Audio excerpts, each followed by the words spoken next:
Welcome to Hindi filmography, your ultimate guide to Hindi cinema. Baazi और जाल film के निर्माण के दौरान गुरुदत्त साहब को प्रोड्यूसर्स से तालमेल बैठाने में काफ़ी दिक्कतों का सामना करना पड़ रहा था। गुरुदत्त हमेशा से चाहते थे कि अपना प्रोडक्शन हाउस खोला जाए और इस काम में उनकी मदद की गीता बाली जी ने। फिर क्या था, गीता बाली जी की बड़ी बहन हरिदर्शन कौर के साथ मिलकर के HG फिल्म्स का निर्माण हो गया। H स्टैंड फॉर हरिदर्शन और G for Guru Dutt. HG films banner के तले पहली फिल्म बनी बाज और बाज का काम स्टार्ट हो गया। बाज फिल्म में हीरो थे अपने गुरुदत्त साहब और heroine of course Geeta Bali ji, साथ में Johnny Walker, KN Singh. Baaz is a swashbuckling period adventure set in 16th century India, जब पुर्तगालियों का राज हुआ करता था। बाज बुरी तरह फ्लॉप हुई, कारण इसकी शैली, कहानी और प्रेजेंटेशन उस दौर के दर्शकों की रुचि से मेल नहीं खाती थी। गुरुदत्त को भी बतौर हीरो काफ़ी क्रिटिसिज्म का सामना करना पड़ा। अरे ठहरिए जनाब, सब कुछ इस फिल्म के साथ बुरा नहीं हुआ, कुछ अच्छी बातें भी हुई। पहला पॉजिटिव, गीता दत्त के रिकमेंडेशन पे गुरुदत्त साहब ने इस फिल्म में म्यूज़िक की जिम्मेदारी एक नए म्यूज़िक डायरेक्टर OP नैयर साहब को दी थी और रिजल्ट कुछ मेमोरेबल सॉन्ग, जरा सामने आ, जरा आँख मिला, ए दिल ए दीवाने। और आने वाले समय में गीता दत्त, गुरुदत्त और OP नैयर साहब की तिकड़ी film CID, Mr and Mrs 55, Aar Paar में ना जाने कितने मेमोरेबल सॉन्ग्स देने वाले थे। दूसरी पॉजिटिव बात यह हुई कि बाज फिल्म के मेकिंग के दौरान गुरुदत्त साहब उस फिल्म के डायलॉग से काफ़ी ज़्यादा नाखुश थे। इस फिल्म में राइटिंग की जिम्मेदारी दी गई थी सैलानी साहब को और सैलानी साहब ठहरे थिएट्रिकल बैकग्राउंड के। उनकी राइटिंग थोड़ी लाउड थी और गुरुदत्त को चाहिए था एक मॉडर्न आउटलुक वाला राइटर जिसकी राइटिंग में नेचुरल फ्लेयर हो, एक नयापन हो, थोड़ी लेस लाउड हो, साथ में ह्यूमर भी हो। गुरुदत्त साहब को ये सारी खूबी मिली बाज के शूटिंग के दौरान उस फिल्म के कलाकार जसवंत साहब के ड्राइवर में जसवंत साहब का ड्राइवर और कोई नहीं, उनका कज़िन ब्रदर अबरार अलवी साहब थे। जिन लोगों को अबरार अलवी के बारे में पता नहीं है, मैं एक छोटा सा इंट्रोडक्शन दे देता हूँ। अबरार अलवी साहब गुरुदत्त के A टीम के एक अहम मेंबर थे जिन्होंने आगे चलकर साहब, बीबी और गुलाम फिल्म का डायरेक्शन दिया। साथ ही साथ गुरुदत्त की क्लासिक्स प्यासा, कागज़ के फूल और अन्य सभी फिल्मों के डायलॉग्स इन्होंने ही लिखे। अबरार साहब जब पहली बार बॉम्बे आए थे तो जसवंत साहब के रिकमेंडेशन पे उन्हें PL धीर साहब की फिल्म बहू बेटी में असिस्टेंट डायरेक्टर की भूमिका मिली थी। एक कर्ज सा था उनके ऊपर। और जब जसवंत साहब ने नई कार ली और उन्हें कार चलानी आती नहीं थी तो उन्होंने भाई अबरार से कहा कि तुम खाली बैठे हो और अभी तो कुछ काम भी नहीं कर रहे हो और मुझे कार चलानी आती नहीं है, तो क्यों ना तुम मेरे साथ बाज फिल्म की शूटिंग पे चला करो। और अबरार साहब भी राजी हो गए। अबरार साहब हर दिन जसवंत साहब के साथ शूटिंग में आने लगे। धीरे धीरे बाज फिल्म के असिस्टेंट डायरेक्टर राज खोसला साहब से उनकी नज़दीकियाँ बढ़ी और दोनों में एक अच्छी खासी दोस्ती हो गई थी। हुआ एक दिन कि बाज फिल्म के सीन के कुछ डायलॉग्स गुरुदत्त को समझ में नहीं आ रहे थे। उन्होंने राज खोसला को कहा, यार कुछ मॉडिफिकेशन कर दो, जम नहीं रहा है डायलॉग्स। तो राज खोसला अपनी कलम और कॉपी लेके बैठ गए और उन्होंने डायलॉग्स में कुछ चेंजेस किए। उन्हें पास में अबरार साहब दिख गए तो उन्होंने कहा, अबरार इधर आ जाओ, ज़रा देखो ये सीन मैंने लिखा है, तुम्हें कैसा लग रहा है। उन्हें लगा अबरार साहब वाह वाह ही देंगे कि क्या सीन लिखा है, वाह वाह, मगर हुआ वो जस्ट उल्टा। उन्होंने कहा, यार सीन तो तुमने ग्रामेटिकली सही लिखा है लेकिन मुझे इस कैरेक्टर का बैकग्राउंड के बारे में पता है ना, सीन की सिचुएशन के बारे में पता है, तो मैं कैसे बोल दूं कि ये डायलॉग्स इस सीन में बिल्कुल फिट बैठ रहे हैं।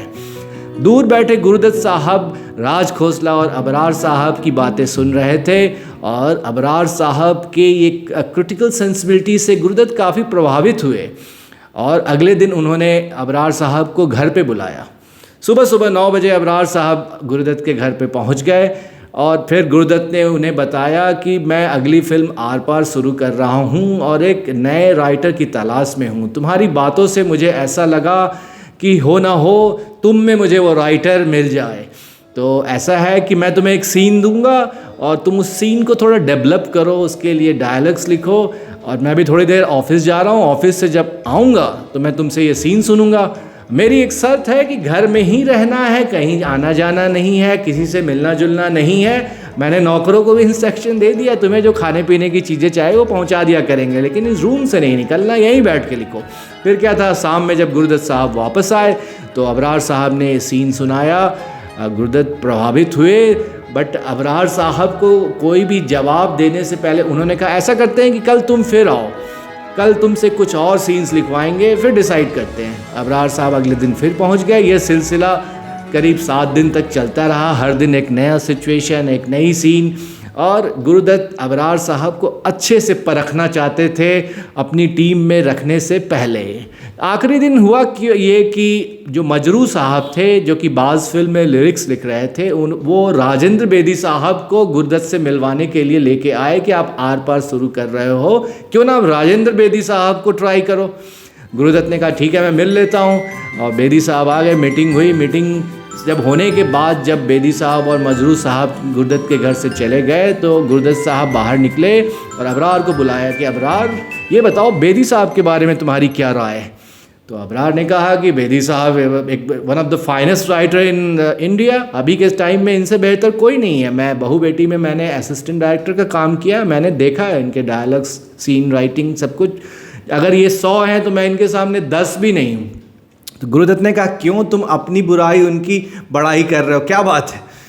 तो फिर उन्होंने कहा कि क्या हुआ फाइनली मीटिंग। अबरार ने पूछा गुरुदत्त साहब से मीटिंग में क्या हुआ फाइनली, आपने क्या डिसाइड किया।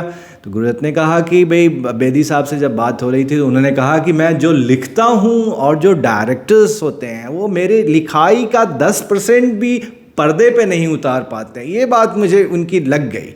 मैंने सोचा यार इनके साथ काम करूँगा, आगे चल के यही बात वो मेरे लिए भी कहेंगे, ये मुझे अच्छा नहीं लगा। तो उन्होंने कहा यार देखो तुम्हें मैं 7 दिन तक परखता रहा, अलग अलग सिचुएशन की सीन्स तुमसे लिखवाता रहा और मुझे काफ़ी पसंद आया तुम्हारी राइटिंग, तुम्हारे डायलॉग्स जो भी है मुझे पसंद आ रहा है। और फाइनली मैं ये मैंने कर लिया है कि मेरी अगली फिल्म आर पार के लिए तुम ही मेरे डायलॉग राइटर्स होगे। और फाइनली गुरुदत्त साहब को मिल गया अपना नया डायलॉग राइटर। और इस सिलेक्शन कमेटी में 2 और लोग थे जिनकी रिकमेंडेशन भी लगी गुरुदत्त साहब को, और वो 2 लोग थे, पहले तो से सैलानी साहब और दूसरा उनकी मदर वसंती।